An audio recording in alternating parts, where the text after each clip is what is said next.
तो सलमान भाई को देखकर एक बात तो जान लिया, अगर आपको पूरा बॉलीवुड में दबदबा हो तो आपको कोई कुछ नहीं बोल सकता।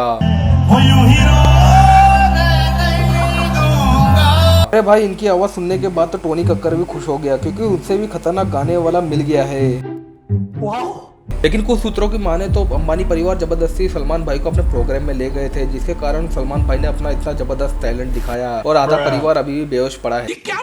ये क्या बात करता है यार। लेकिन उम्मीद करता हूँ कि सलमान भाई अपना गाने का टैलेंट कभी ना दिखाए। अगर तुम लोग नए हो तो सब्सक्राइब करो, वो जो लाल वाला बटन है उसके साथ स्कैम करो या फिर महफिल जमाओ, मुझे नहीं पता, बस क्लिक हो जाना चाहिए। अब मैं भी जा रहा हूँ, मुझे